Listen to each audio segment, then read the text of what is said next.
అందరికీ praise lord అండి. అందరూ బాగున్నారా? మరి ఈరోజు అయితే నేను హెర్మెనెటిక్స్ గురించి చెప్పాలి. కంటిన్యూషన్ నేను ముందు చెప్పిన క్లాస్ కంటిన్యూషన్ చేస్తున్నానండి హెర్మెనెటిక్స్ గురించి. అయితే కాంటెక్స్ట్ గురించి చెప్పానండి మొన్న లాస్ట్ క్లాస్లో. అయితే ఈ కాంటెక్స్ట్లోనే లాస్ట్ స్ట్రక్చరల్ రిలేషన్షిప్ అంటే నిర్మాణ సంబంధ రకాల గురించి చెప్తున్నానండి. ఈ 4 చెప్పేశాక ఆ కాంటెక్స్ట్ కింద ఉన్న హిస్టారికల్ కల్చరల్ బ్యాక్గ్రౌండ్ గురించి చెప్పుకుందామండి. అందరూ కూడా శ్రద్ధగా విందాము. ఫస్ట్ ఇందులో కాలక్రమ నిర్మాణం అంటారండి. దీన్నే స్ట్రక్చరల్ రిలేషన్షిప్లో ఫస్ట్ వన్ అండి. దీన్ని క్రోనోలాజికల్ సీక్వెన్సీ అని కూడా పిలుస్తారు ఇంగ్లీష్లో. అయితే ఈ కాలక్రమ నిర్మాణం అంటే ఏంటి అంటే చారిత్రాత్మక సంఘటనలను క్రమంలో వివరించబడ్డాన్ని కాలక్రమ నిర్మాణం అంటారండి. ఉదాహరణ మనం చూస్తే మొదటి సమూయేలు 9వ అధ్యాయము 25వ వచనమండి. అలానే 10వ అధ్యాయం 1, 3, 5 వచనాలండి. నెక్స్ట్ ఆదికాండం 12:36. అలానే ఇందులో నేను మీకు రెఫరెన్స్ చూపించట్లుగా చెప్తున్నానండి, టైం సరిపోదు కాబట్టి వీడియోలో. అయితే సాధారణంగా ఉపయోగించిన సంధి పదాలు ఏంటి అంటే ఇప్పుడు, తరువాత, ఆ తరువాత, అదే సమయం, అనంతరం, ఇవన్నీ కూడా మనం సాధారణంగా ఉపయోగించే సంధి పదాలండి. రెండోది అంశాల క్రమం. దీన్నే థీమేటిక్ సీక్వెన్సీ అంటారు. అయితే ఒక అంశము లేదా ప్రధాన భావాన్ని ఆధారంగా చేసుకుని అందులో విషయాలు అమర్చే నిర్మాణాన్ని అంశాల క్రమం అంటారండి. ఎగ్జాంపుల్ మత్తయి సువార్త 13వ అధ్యాయంలో యేసు బోధన పరిచర్య గురించి ఉంటుందండి. అలానే లేవియా కాండము, న్యాయాధిపతుల కాండంలో మళ్ళానేమో 2వ అధ్యాయం 6-23 వచనాలు ఇజ్రాయేలు పరిస్థితులు, 3వ అధ్యాయంలో 16వ వచనం న్యాయాధిపతులు కాలాలు, కార్యాలు, అలానే 17వ వచనం 21వ వచనంలోనేమో ఇజ్రాయేలుకు రాజు అవసరం చూపించడం, ఇవన్నీ కూడా న్యాయాధిపతుల గ్రంథంలో ఈ అంశాల క్రమం అనేది మనం చూస్తామండి. మూడోది తార్కార్కిక క్రమం అంటారు. దీన్నే లాజికల్ సీక్వెన్సీ అంటారు. ఆలోచన లేదా వాదనలు తార్కికంగా ఒకదాన్ని అనుసంధానం చేసేదాన్నే తార్కిక క్రమం అంటారు. అంటే ఉదాహరణ పాత నిబంధన ప్రవక్తలు, అలానే కొత్త నిబంధన పత్రికల గురించి మనకి ఇక్కడ వివరణ అనేది ఉంటుందండి. అయితే 4వది ఆకస్మిక మార్పు అంటారు. అంటే ఒక రచయిత ఒక అంశం నుండి మరొక అంశానికి మారిపోవడాన్ని, అంటే ఆలోచన ప్రవాహం ద్వారా, దాన్నే ఆకస్మిక మార్పు అంటారు. ఉదాహరణ మనం కీర్తనలో రోమపత్రికలో చూస్తామండి. రోమ 1:11 అధ్యాయంలో సిద్ధాంతము, అలానే రక్షణ, నీతి, కర్ణ, కృప. అలానే రోమ అధ్యాయము 12వ అధ్యాయం 1లో ఆకస్మికంగా ఆదరణ వైపు మారుతుంది. కాబట్టి మీ శరీరములను సజీవయాగంగా అర్పించుడి, ఇది సిద్ధాంతం అండి. ఇది ఇక్కడ నుండి క్రైస్తవ జీవితానికి మారిన ఆకస్మిక మార్పు అని చెప్పవచ్చు. ఉదాహరణ మళ్ళా యోహాను పత్రిక చూస్తే 13-14 వరకు కూడా ఆకస్మికంగా యేసు ఇలా అంటాడు, మీ హృదయములు కలవరని పడనీయుకుడి. ఇక్కడ సంఘటన వివరణ నుండి ఆదరణ, అంటే వివరణ నుంచి ఆదరణ వరకు కూడా ఇక్కడ కొంత అంశానికి మార్పు అనేది జరుగుతుందండి. దీన్నే ఆకస్మిక మార్పు అని పిలుస్తారు. మరి 5వది, ఇందులో 5 ఉన్నాయండి, 4 కాదు. కాలక్రమేణ క్రమము, అలా అంశాల క్రమము, తర్వాత 3వది ఏంటండి 4వది ఆకస్మిక మార్పు, తార్కిక క్రమం, ఇప్పుడు మానసిక క్రమం. దీన్ని సైకలాజికల్ సీక్వెన్సీ అంటారు. అంటే ఒక రచయిత పాఠకుల భావోద్వేగాలు, వారి ఆలోచనలు, వారి మనోవైఖరి అన్ని దృష్టిలో పెట్టుకుని నిర్మించడాన్నే మానసిక క్రమం అంటారండి. ఉదాహరణ కీర్తన గ్రంథంలో ప్రభు నా కాపరి, నాకు కొదువ లేదు, పచ్చిక బయలలో విశ్రాంతి, మరణ ఛాయల్లో నుండి నడిపించిన భయపడను, నా శత్రువుల ఎదుట భోజనం సిద్ధపరుస్తావు, జీవితాంతము నీ కృప నన్ను వెంబడించును. అంటే ఇక్కడ భయము, ధైర్యం, నమ్మకము, అలానే ఆనందం అనే ఈ భావోద్వేగాల మధ్య ఉండే సంబంధమే మా మానసిక క్రమం అంటారండి. అలానే ఇంకొక ఉదాహరణ ఫిలిప్సేల పత్రికలో చూస్తే ప్రభు ఎల్లప్పుడూ సంతోషించుడి, రెండో ఫిలిప్సేలండి. ప్రభులో ఎల్లప్పుడూ సంతోషించుడి, ఏ విషయంలోనూ చింతపడకుడి, ప్రార్థన చేయుడి, దేవుని సమాధానం మీ హృదయాలను కాపాడుతుంది. ఇక్కడ ఆందోళన, ప్రార్థన, సమాధానం అనే మానసిక క్రమం అనేది ఇక్కడ ఉందండి. వీటినే మానసిక క్రమం అని పిలుస్తారు. ఈ విధంగా మన లాస్ట్ టాపిక్లో కాంటెస్ట్ సందర్భంలో లాస్ట్ 5 స్ట్రక్చరల్ రిలేషన్షిప్ అంటే నిర్మాణ సంబంధ రకాల గురించి అయిపోయింది కదండి. నెక్స్ట్ ఇప్పుడు ఈ కాంటెస్ట్ కింద ఉన్న second one historical cultural background గురించి చెప్తున్నానండి. హిస్టారికల్ అంటే చారిత్రాత్మక సంబంధ విషయాలు, సాంస్కృతిక అంటే ఆ కాలంలో ఉండే జీవన విధానం, పద్ధతులు, అక్కడ ఆర్థిక పరిస్థితులు, అక్కడ ఉండే జీవన విధానం, ప్రజలు నివసించే విధానం, ఇవన్నీ కూడా కలిగి ఉండేదాన్ని సాంస్కృతిక అంటారండి, వ్యవస్థ. అయితే బైబిల్ గ్రంథాలు వాక్య భాగాలు ఓన్లీ రచయిత ఉద్దేశం వైపే కాకుండా ఆ కాలంలో ఉన్న సాంస్కృతిక విధానాలు కూడా, ఇక్కడ జీవన విధానాలు కూడా ప్రతిబింబిస్తాయండి. అయితే హెర్మెనెటిక్స్లో ఒక ముఖ్యమైన సూత్రం ఏంటంటే వ్యాఖ్యానం టైంలో అంటే వాక్య భాగాన్ని సరైన వ్యాఖ్యానంలో ఆ వాక్య భాగానికి సంబంధించిన చారిత్రాత్మక సాంస్కృతిక నేపథ్యం అనుగుణంగా ఉండేటట్టు మనం చూసుకోవాలి. చారిత్రాత్మక సాంస్కృతిక నేపథ్యం యొక్క ప్రాముఖ్యత గురించి చెప్తున్నానండి. దీన్నే హెచ్సిబి అంటారు, హిస్టారికల్ కల్చరల్ బ్యాక్గ్రౌండ్ అని. ఇక్కడ ముఖ్యమైనవి చెప్పడానికి 3 కారణాలు ఉన్నాయండి. ఇది ముఖ్యము ఈ నేపథ్యం అనడానికి. ఫస్ట్ది దృక్కోణం, రెండవది ఆలోచన విధానం, సందర్భానుసరణ. ఈ 3 కూడా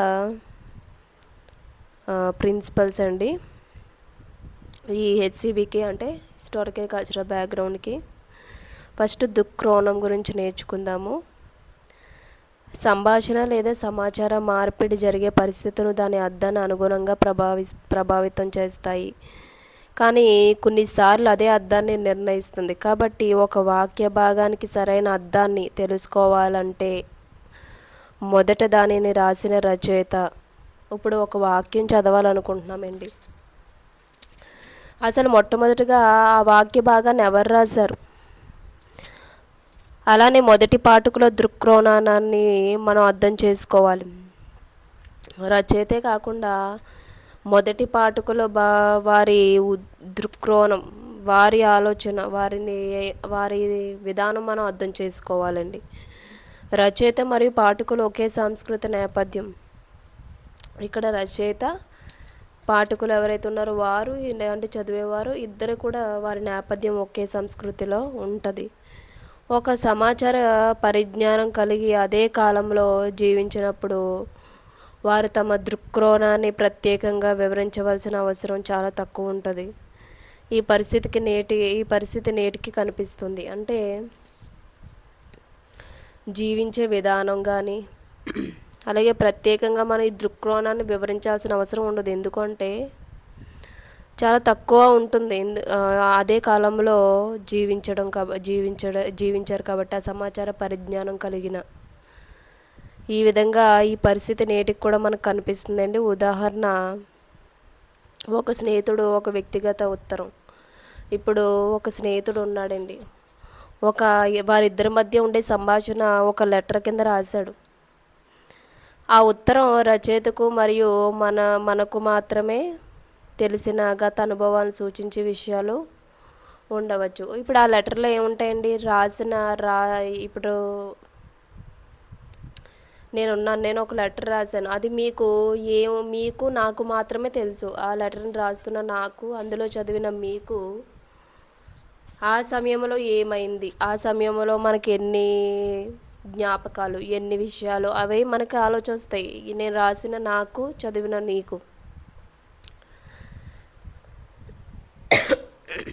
వాటి గురించి రచయిత ప్రత్యేకంగా వివరణ ఇవ్వకపోవచ్చు. అప్పుడు రాసిన నేను ఎవరైతే ఉన్నానో వాటి గురించి ఎక్కువగా వివరించరు. ఆ సందర్భం సిచ్యువేషను అంతవరకు అలా చెప్పేసి వదిలేస్తాను. దాన్ని మళ్ళీ వివరంగా ఇదిగో పలానా రోజు పలానా సమయంలో పలానా టైంలో మనం కలిసాం, మనం కాఫీ తాగాం, మళ్ళీ బైబిల్ నేర్చుకున్నాం, ఇద్దరం బైబిల్ తెచ్చుకున్నాం, ఇవన్నీ అనం. మనం పలానా రోజు కలిసాం అంటే అంటే ఆ సందర్భానుసారంగా అది మాట్లాడారు. దాన్ని మళ్ళీ వివరించక్కర్లేదు. ఎందుకంటే నేను చెప్పింది ఆల్రెడీ నేను ఎవరికైతే రాస్తున్నానో ఆయనకి తెలుసు. సో నేను రాస్తున్నా మీకు తెలుసు కాబట్టి నేను దాన్ని వివరించను. అదే లెటర్ని తెలియని మరో వ్యక్తి ఆ ఉత్తరాన్ని చదివితే ఏమవుతుందండి?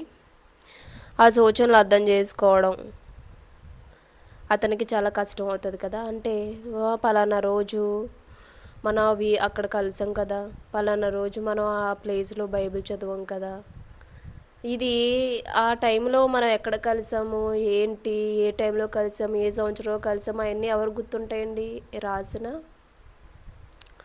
ఇంకో మరో వ్యక్తికి. అంతేగాని అదే లెటరు ఇంకొక అతను బయట నుంచి వచ్చి చదివితే దాన్ని అర్థం చేసుకున్నాడు కష్టం ఉంటుంది. సేమ్ అదే ఎగ్జాంపుల్ అనమాట. బైబిల్లో కూడా వాక్యాలు రచయిత కొన్ని మనకి ఈ విధంగానే వేరే వ్యక్తులు వచ్చి చదివితే ఏ విధంగా ఉంటుందో అర్థం కాకుండా అలానే ఉంటుంది అనేసి దీనికి ఎగ్జాంపుల్ అండి. దుక్రోణం అంటే బైబిల్ వాక్యానికి ఇది చాలా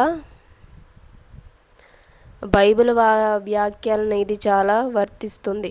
ఇప్పుడు కొత్త నిబంధన పత్రికలు అన్వయించవచ్చు. కొత్త నిబంధనలు ఏమున్నాయండి? పత్రికలు.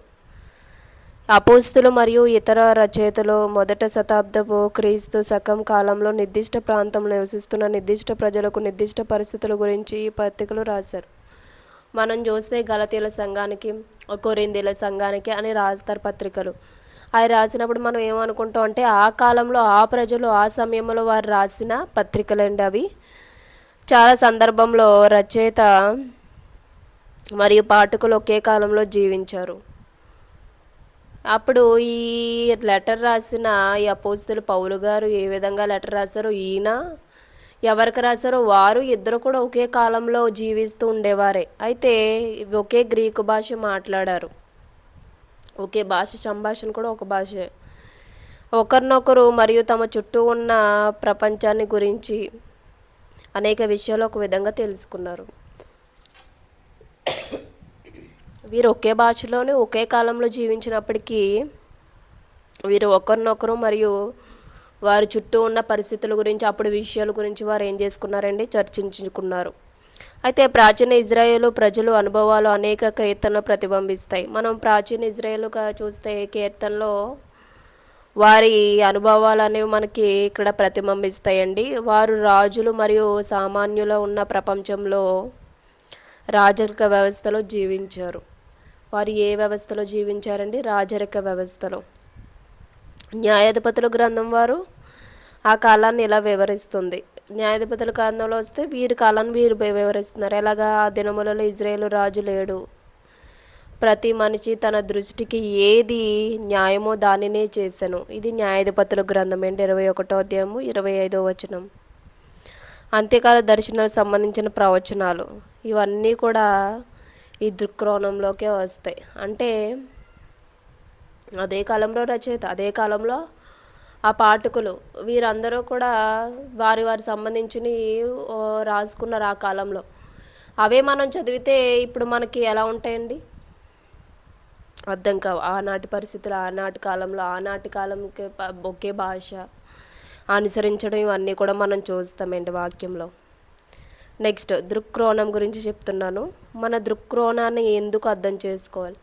అసలు ఎందుకు అర్థం చేసుకోవాలి? మనం అర్థం చేసుకోవడం వల్ల ఉపయోగం ఏంటంటే, మనం జీవించే పరిస్థితిలో బైబిల్ కాలంలో దాదాపు ప్రతి పరిస్థితి చాలా భిన్నంగా ఉంటాయి. ఇప్పుడు పరిస్థితులు, బైబిల్లో ఉండే పరిస్థితులు మనం కంపారిజన్ చేసుకుంటే చాలా డిఫరెంట్ అనేది ఉంటాయండి.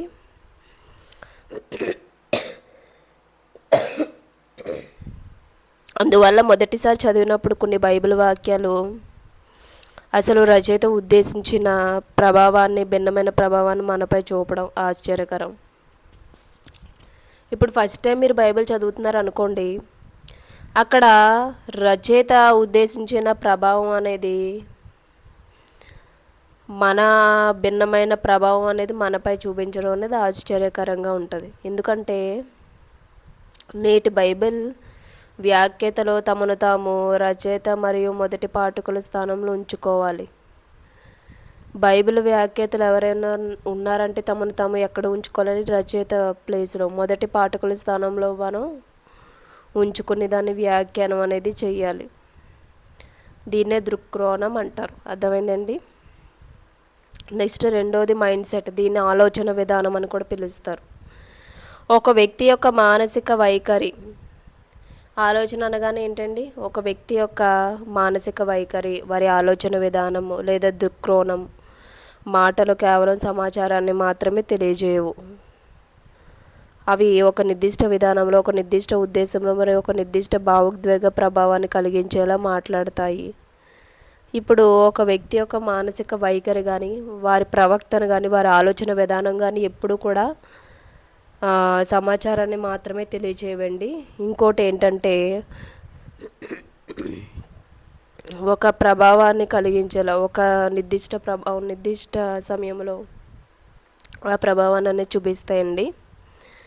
ప్రతి సంస్కృతి తనదైన విలువగల వ్యవస్థ మరియు ప్రపంచాన్ని చూపే ఒక ప్రత్యేకమైన విధానం ఉంది.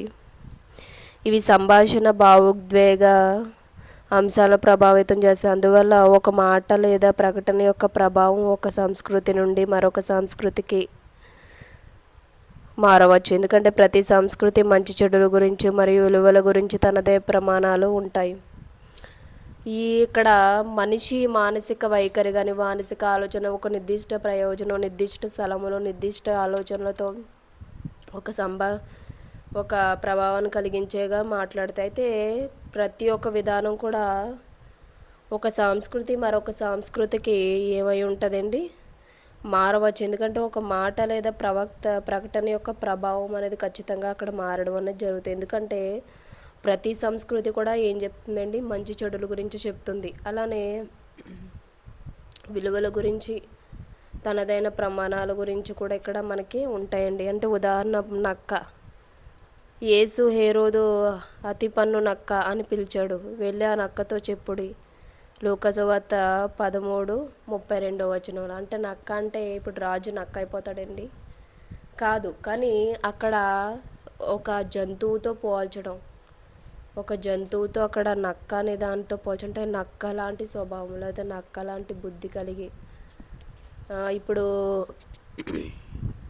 కోతులు అలా ఎగురుతున్నవేంట్రా అంటారండి. అంటే కోతుల అంటే నువ్వు కోతి అని కాదు, ఆడ కోతి లాంటి స్వభావం అనేది గంతుతున్నావని అక్కడ పిలవడం అనేది జరుగుతుంది. సేమ్ ఇక్కడ ఆలోచన విధానం కూడా అలాగనే ఉంటుందండి. ఇది ఉదాహరణ. అయితే ఆలోచన విధానం గురించి చెప్తున్నానండి. బైబిల్ కాలంలో ప్రజలు ఆలోచన విధానాన్ని అర్థం చేసుకోవాలంటే వారు జీవించిన ప్రపంచాన్ని సంబంధించిన చారిత్రాత్మక సాంస్కృతిక నేపథ్యాన్ని అధ్యయనం చేయాలి. ఇప్పుడు బైబిల్ కాలంలోనే ఉన్న ఆలోచన విధానం, అప్పుడు కాలంలో ఉన్న వారు ఆలోచన విధానాలు మనం తెలుసుకోవాలి అంటే ఖచ్చితంగా చారిత్రాత్మక సాంస్కృతిక నేపథ్యం అనేది ఖచ్చితంగా మనం నేర్చుకోవాలి, అధ్యయనం చేయాలి. ఎందుకంటే ఒక వ్యాఖ్యానం అప్పటి ప్రజలు అర్థవంతంగా ఉండాలి. అది మనకు అపరిచితంగా అనిపించిన అప్పటి ప్రజలు దీన్ని ఎలా అర్థం చేసుకున్నారు అనే ప్రశ్న చాలా ముఖ్యమైనది. సంస్కృతి మారితే అర్థం కూడా మారవచ్చు. బైబిల్ అనేక సంస్కృతులు ఉన్నాయన్నమాట. అయితే సంస్కృతి అనేది అప్పటి ప్రజలు దాన్ని ఎలా అనుసరించారు, దాన్ని ఎలా మనం అర్థం చేసుకోవాలి. అప్పుడు సంస్కృతి మారింది అంటే ఖచ్చితంగా అక్కడ వారి ఆలోచనలు, లేకపోతే వారి పద్ధతులు, వారి సంస్కృతి ఖచ్చితంగా మారుతుందని, ఇక్కడ వారి ఆలోచన మారిందంటే వారి సంస్కృతి కూడా అక్కడ మారిందని అర్థమండి. సో ఉదాహరణ గుర్రపు మాంసం తినడం ఉత్తర అమెరికాలో చాలామంది ప్రజలకు అపరిచితంగా లేదా అసహజంగా అనిపించవచ్చు. కానీ ఐరోపాలో కొన్ని ప్రాంతాల్లో అది సాధారణమైన ఆహారం ఉండవచ్చు. ఆహారంగా ఉండవచ్చు. అలాగే గినియా పంది మాంసము పేరులో తినడం సాధారణం. గునియా పిగ్ మీట్. కొన్ని సాంస్కృతిక విధానాలు అనేవి ఉంటాయండి, వారి ఆలోచన విధానం. ఇప్పుడు చైనా వాళ్ళు ఏం తింటారండి? కప్పలు, పురుగులు, పాములు. అంటే వారి సాంస్కృత నేపథ్యం అనేది అప్పుడు ఆలోచనలు, అప్పుడు విధానాలు అలాగే ఉండి, సేమ్ అలాగే మన విధానాలు, మన పద్ధతులు కూడా అలాగే ఉంటాయండి. వారి సంస్కృతిని బట్టి, వారి భాషను బట్టి, వారున్న నిర్దిష్ట ఆలోచనలు, వారి నిర్దిష్ట పరిస్థితులను బట్టి అక్కడ సంస్కృతి కూడా మారుతుందని ఇక్కడ మనకి ఆలోచన విధానంలో వివరిస్తున్నారండి. అంటే మన స్వంత సంస్కృతిలో విలువలు మరియు ఆలోచన విధానాలు అనుగుణంగా ఉండేలా బైబిల్ మార్చి అర్థం చేసుకునే ప్రయత్నం అనేది మనం చేయాలండి. మనం నివారించాలి. ముఖ్యమైన హెర్మోన్యూటిక్ సూత్రం ఏంటంటే, మొదటి వాక్య భాగం అప్పట్లో ఏమి అర్థం చేసుకున్నారో తెలుసుకోవాలి. అసలు అప్పుడు ఏం అర్థం చేసుకున్నారో, వారికి ఎలా అర్థమైంది, ఏం అర్థమైంది అనేది తెలుసుకోవాలి. ఆ తర్వాత ఆ అసలు అర్థాన్ని నేటి సాంస్కృతిక వెలుగులో మన జీవితాన్ని అన్వయించుకోవాలి. అది మనం తీసుకుని ఈ కాలంలో, ఈ టైంలో ఏ నేపథ్యానికి దాన్ని అనుగుణంగా చేసుకోవాలి అనేది తెలుసుకోవాలి. అంటే మన బైబిల్ అర్థాన్ని మార్చకూడదు, కానీ అర్థాన్ని అర్థం చేసుకున్న తర్వాత దానిని నేటి జీవితానికి అన్వయించుకోవాలి. ఒక బైబిల్ వాక్యాన్ని ఫస్ట్ మనం అర్థం చేసుకోవాలి. అర్థం చేసుకున్నాక ఆ అర్థాన్ని మన జీవితానికి ఎలా అన్వయించుకో విధంగా మనం అర్థం చేసుకోవాలి. దీన్నే మైండ్ సెట్ అంటారు, ఆలోచన విధానం అని పిలుస్తారండి.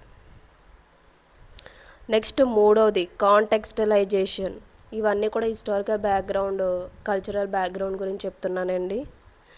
ఈ కాంటెక్స్టలైజేషన్ ఇది చెప్పేసిన తర్వాత ప్రిన్సిపల్స్ గురించి రేపు చెప్తానండి. ఈ హిస్టారికల్ బ్యాక్గ్రౌండ్ ప్రిన్సిపల్స్ గురించి. ఇప్పుడు కాంటెక్స్టలైజేషన్ గురించి చెప్తున్నాను. సందర్భానుసరణ అంటారు దీన్నే, లేకపోతే సందర్భోచిత అన్వయం అని కూడా పిలుస్తారండి.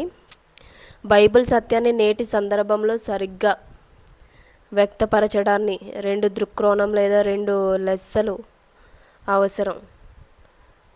మొదటి లెస్స, బైబిల్ ప్రపంచం యొక్క నేపథ్యాన్ని వెనక చూసి రచయిత ఉద్దేశించిన అసలు అర్థాన్ని తెలుసుకోవాలి. ఫస్ట్ బైబిల్ వెనక ఉన్న చరిత్రను తెలుసుకుని రచయిత ఉద్దేశాన్ని తెలుసుకోవడం మొదటి లెస్స. అయితే రెండవది ఏంటండి? మన ముందున్న నేటి ప్రపంచాన్ని పరిశీలించి అసలు అర్థాన్ని నేటి ప్రజలకు అత్యంత సరైన విధంగా ఎలా వ్యక్తపరచాలో నిర్ణయించాలి. ఆ వాక్యాన్ని మనం ఇప్పుడున్న ప్రపంచాన్ని మనం తెలుసుకోవాలి. ఇప్పుడు ప్రపంచంలో ప్రజలు ఎలా ఉంటున్నారు, పరిస్థితులు ఎలా ఉంటున్నాయి, ఇప్పుడు సాంస్కృతిక విలువలు ఎలా ఉంటున్నాయి, దీన్ని తెలుసుకుని అప్పుడు మనం ఏదైతే రచయిత ఉద్దేశించిన ఉద్దేశం తెలుసుకున్నామో దాన్ని ఇప్పుడు నేటి సందర్భాన అనుసారంగా దాని అర్థాన్ని విలువనిచ్చే అర్థం విధంగా మనం మార్చుకోవాలి.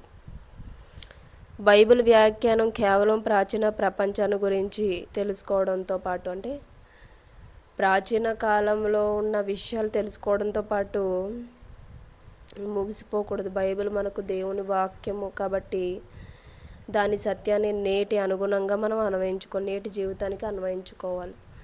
అప్పుడు సంస్కృతి తెలుసుకోవాలి, అప్పుడు పద్ధతులు తెలుసుకోవాలి, అప్పుడు రచయిత ఉద్దేశం తెలుసుకోవాలి.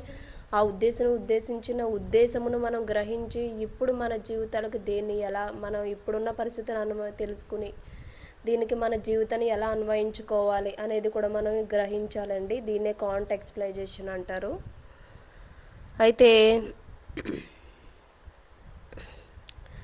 ఈ కాంటెక్స్టలైజేషన్లోనే 2 ప్రపంచాల మధ్య వారిది, అంటే 2 లెస్సల మధ్య ఇక్కడ అనేది జరిగింది కదా. మొదటి లెస్స, రెండవ లెస్స. ఇప్పుడు ఈ 2 ప్రపంచాల మధ్య వారిది. సమర్థుడైన బైబిల్ వ్యాఖ్యాత 2 ప్రపంచాల మధ్య నిలబడాలి. ప్రాచీన బైబిల్ ప్రవచనం, ఆధునిక సమాజం. ఏంటండి? ప్రాచీన బైబిల్ ప్రపంచం, ప్రాచీన బైబిల్ ప్రపంచం ఏ విధంగా ఉంది, దాని ఆధునిక సమాజం ఏంటి అనేది రెండింటి గురించి మనం తెలుసుకోవాలి. ఈ కాంటెక్స్టలైజేషన్ ప్రక్రియలో బైబిల్ వాక్య భాగంలో చెప్పబడిన ఆలోచనలను నేటి భాషలో కొత్తగా వ్యక్తపరుస్తాయి. అంటే వాక్య భాగంలో చెప్పబడిన ఆలోచనలు ఏవైతే ఉన్నాయో వాటన్నిటిని కూడా ఇప్పుడున్న భాషలో మనం కొత్తగా దాన్ని వ్యక్తపరుస్తూ తద్వారా అవి ఆధునిక సూత్రాలను కూడా అది ఒక విధమైన ప్రభావాన్ని కలిగించగలవు అన్నమాట. రెండు ప్రపంచాల మధ్య తేడాను కలపడం వ్యాఖ్యాత బైబిల్ మరియు ఆధునిక ప్రపంచాన్ని రెండింటినీ తెలుసుకోవాలి. అంటే అసలు బైబిల్ ఈ ప్రపంచమును, ప్రాచీన బైబిల్ ప్రపంచమును, ఈ ఆధునిక సమాజాన్ని రెండింటిని కూడా మనం ఖచ్చితంగా తెలుసుకోవాలి అనేది ఇక్కడ మనకి వివరిస్తుందండి. అయితే కాబట్టి సరైన క్రమం ఏంటి అంటే చరిత్రాత్మక సాంస్కృతిక నేపథ్యం అర్థం చేసుకోవాలి ఫస్ట్ బైబిల్ వచనంలో. రెండోది రచయిత మరియు మొదటి పాఠకుల వాక్యం ఏమి అర్థం చేసిందో తెలుసుకోవాలి. రచయిత ఈ పాఠకులు ఇద్దరికి కూడా వారు ఏ విధంగా అర్థం చేసుకున్నారు అన్నది మనం తెలుసుకోవాలి. మూడోది ఆశలో అర్థాన్ని మార్చకుండా. ఫస్ట్ ఏమైంది, చారిత్రాత్మక సాంస్కృతిక నేపథ్యం రెండూ తెలుసుకున్నాక ఆ అర్థాలు అనేవి ఈ రచయిత ఈ పాఠకులు ఇద్దరికీ కూడా ఎలా అర్థమైందని తెలుసుకున్నాం. తర్వాత దాని అసలు అర్థాన్ని మార్చకుండా మనము నేటి ప్రజలకు అర్థమయ్యే విధంగా వ్యక్తపరచాలి, అర్థమయ్యే విధంగా వారికి చెప్పాలి. ఆ సత్యాన్ని నేటి జీవితానికి అన్వయించుకోవాలి. అది ఈ అర్థాన్ని మార్చకుండా, అసలు అర్థాన్ని మార్చకుండా నేటి సమాజానికి అనుగుణంగా మనం అన్వయించుకుని ప్రజలకు అర్థమయ్యే విధంగా ఈ సత్యాన్ని నేటి జీవితానికి మనం అన్వయించుకోవాలన్నమాట. అర్థమైందండి. ఈ హిస్టారికల్ కల్చరల్ బ్యాక్గ్రౌండ్లో మొత్తం ఏం కాదండి, మనం ఏదైతే చారిత్రాత్మక సాంస్కృతిక నేపథ్యాన్ని మనం నేర్చుకోవడమే కాకుండా ఆ నేర్చుకునే దాని వెనకాల ఉన్న అర్థాన్ని రచయిత మరి పాఠకుడు వారి ఏ విధంగా వారు అర్థం చేసుకున్నారో తెలుసుకోవాలి. తర్వాత అసలు అర్థాన్ని మార్చకుండా నేటి ప్రజలకు అర్థమయ్యే విధంగా వ్యక్తపరచాలి, నేటి జీవితానికి అన్వయించుకోవాలి అనుగుణంగా. ఈ విధంగా మనం తెలుసుకోవాలండి. ఇది ఇప్పటి వరకు చెప్పింది. కల్చరల్ బ్యాక్గ్రౌండ్ గురించి చెప్పాను కదండి. అసలు హిస్టారికల్ బ్యాక్గ్రౌండ్ అంటే ఏంటి, ఈ చారిత్రాత్మక సాంస్కృతిక నేపథ్యం, హిస్టరీ అంటే ఏంటి, కల్చరల్ అంటే ఏంటి, అసలు హెర్మెనెటిక్స్లో ఒక ముఖ్యమైన సూత్రం అంటే ఏంటి, అలానే చారిత్రాత్మక నేపథ్యం యొక్క ప్రాముఖ్యత గురించి 3 విషయాలు నేర్చుకున్నాం కదండి. ఈ 3 విషయాలను కూడా నేను ఎక్స్ప్లెయిన్ చేశాను. దృక్కోణం, రెండవది ఏంటండి ఆలోచన విధానం, మూడవది కాంటెక్స్చువలైజేషన్ అంటే సందర్భానుసారం. ఈ 3 కూడా నేర్చుకున్నాం కదండి. రేపు నెక్స్ట్ క్లాస్లో ప్రిన్సిపల్స్ గురించి చెప్తానండి. నెక్స్ట్ రేపు దేవుని కృపను బట్టి ప్రిన్సిపల్స్ గురించి నేర్చుకుందాము. నాకు కూడా గొంతుకు బాగాలేదండి, అందుకే కొంచెం నెమ్మదిగా చెప్తున్నాను. ఇంకా మీకు ఏమైనా డౌట్స్ ఉంటే కామెంట్ సెక్షన్లో కామెంట్ చేయండి. అందరికీ కూడా ప్రైజ్ లార్డ్.